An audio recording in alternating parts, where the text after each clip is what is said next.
vocês? Sejam muito bem-vindos para mais um vídeo aqui no canal.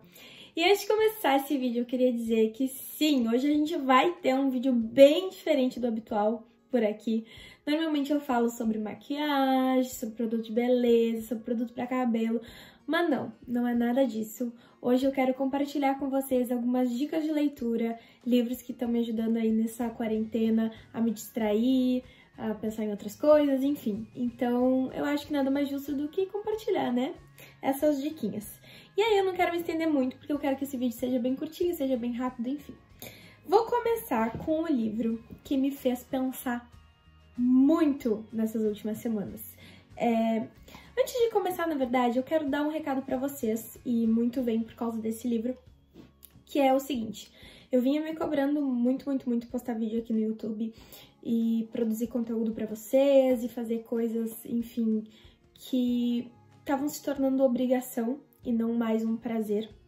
E eu quero deixar muito claro que, por mais que eu goste muito de gravar vídeo pro YouTube, o YouTube ainda não paga minhas contas, eu não tenho canal monetizado, eu trabalho durante a semana e, às vezes, tudo que eu quero é chegar no final de semana e descansar.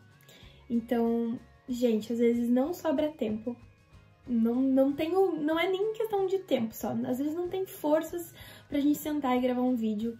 E eu tava me penalizando muito, me sentindo muito culpada por causa disso, mas eu percebi que não é bem por aí que a coisa funciona, que eu criei esse negócio aqui pra ser um negócio leve, pra ser uma coisa gostosinha de fazer, pra distrair um pouco a minha cabeça e não pra ser mais uma obrigação.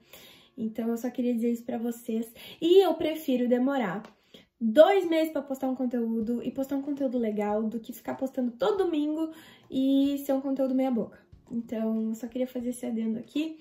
E muito desse pensamento veio por causa desse livro que eu vou mostrar pra vocês agora, Sociedade do Cansaço, do Byung-Chul Han. Esse escritor aqui, na verdade esse livro ele é um ensaio, tá? Existem outros ensaios escritos por esse autor. E ele começa esse ensaio falando que nós não somos mais uma sociedade vivendo uma era infectológica. Mal sabia ele que estaríamos no meio de uma pandemia, não é mesmo? Mas ele escreveu isso antes do Covid acontecer. E aí, gente, ele diz que a gente não tá mais lidando com vírus e bactérias, mas que o problema da nossa sociedade é a violência neural. Tanto que os nossos índices de pessoas infartando é muito alto, de pessoas se suicidando, de pessoas com estresse elevado, com síndromes de personalidade, síndrome de burnout, déficit de atenção, hiperatividade, enfim, todas essas coisas estão em uma crescente muito grande dentro da sociedade e muito se deve ao fato de que hoje a gente vive a sociedade da demanda.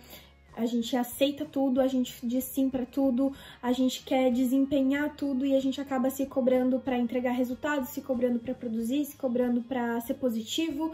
E aí a gente vira uma vasilha onde a gente só aceita coisa entrando e a gente nunca transborda e a gente nunca chega até a última gota porque a gente só diz sim.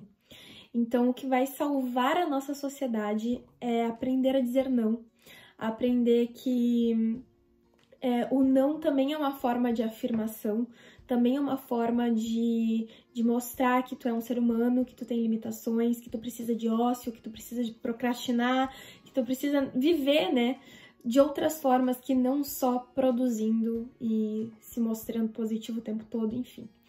E também uma das coisas que eu acho que ficou assim pra mim em relação a esse livro é que o grande repressor do reprimido é o próprio eu. Então, a gente se reprime muito, porque a gente aceita muita coisa, a gente diz sim pra muita coisa, a gente acha que ou a gente é muito incapaz, ou a gente é muito incapaz, ou a gente tá muito feliz, ou a gente tá muito triste. A gente nunca chega num meio termo. E aí, como a gente nunca chega num meio termo e a gente só diz sim e não aprende a dizer não e não aprende as nossas limitações, a gente acaba se tornando uma sociedade do cansaço. Então, fica a dica, esse livro é muito legal pra ler. Próximo livro que eu vou trazer pra vocês é um livro que eu vou mostrar rapidinho, porque ele faz uma luz desgramada, olha aqui. Que é esse aqui do Rubem Alves, Ostra Feliz Não Faz Pérola. É um livro que, gente, o tanto que eu escrevi nesse livro não tá escrito. Esse livro aqui é um compilado de ideias do Rubem.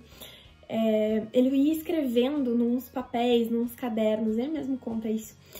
E aí ele disse que ele não podia deixar todas aquelas ideias guardadas só pra ele, que ele precisava compartilhar, e por isso que esse livro nasceu.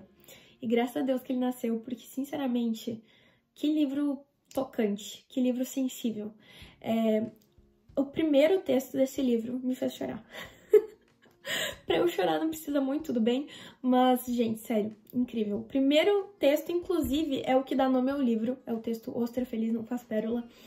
E a história da ostra é que a gente precisa passar por dores pra ter a vontade de criar.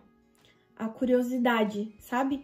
É como se a dor, ela tivesse ali pra nos ensinar e para transformar aquilo que é doído em algo belo depois. Então, ele dá o exemplo da ostra, que tem um grão de areia dentro dela, e ela só vai transformar algo em pérola se ela tiver essa dor, no caso, esse grão de areia. Então, essa reflexão dele é muito legal. E ele tem muitas reflexões legais dentro desse livro. Sério, perguntem pros meus amigos o tanto que eu não tô falando desse livro. Eu tô postando no Instagram, eu tô postando em tudo que é lugar, porque, sério, tô amando, tô apaixonada. Se eu pudesse pegar a Rubem Alves e botar num potinho, eu fazia isso. Outro livro que eu comprei dele, que eu ainda não li, mas eu separei aqui pra mostrar pra vocês, é O Amor que Acende a Lua. Eu vou ler e vou contar pra vocês depois se é bom ou não.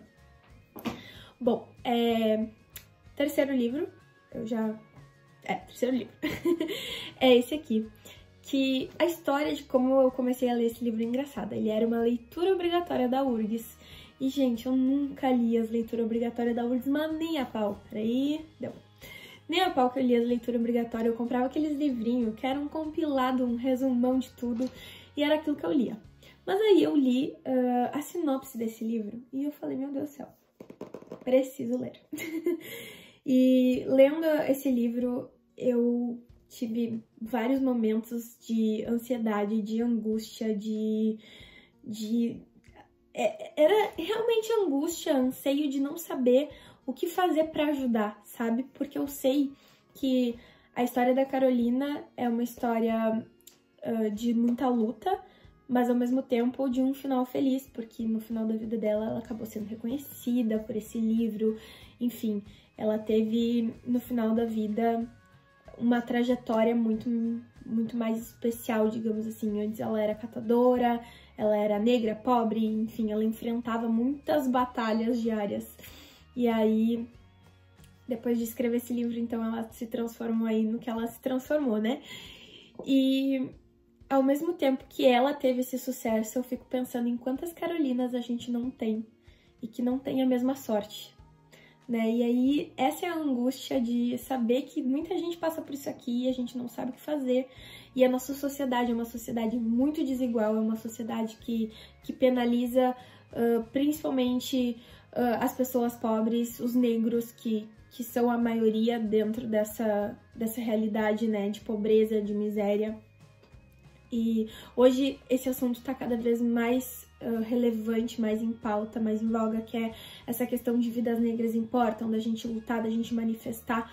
Só que não é o meu lugar de fala, então eu não vou falar a respeito disso, mas eu sou completamente solidária e eu respeito muito quem tá lutando para fazer desse Brasil aí desigual, enfim, um Brasil mais de todos, que é o nosso lema aí, que não é praticado, mas enfim. E recomendo muito a leitura desse livro porque ela consegue transpor nas palavras dela tudo que ela sofreu, tudo que ela viveu. Ela consegue colocar, inclusive, o sentimento da fome escrito nesse livro. É absurdo, recomendo essa leitura muito, muito, muito.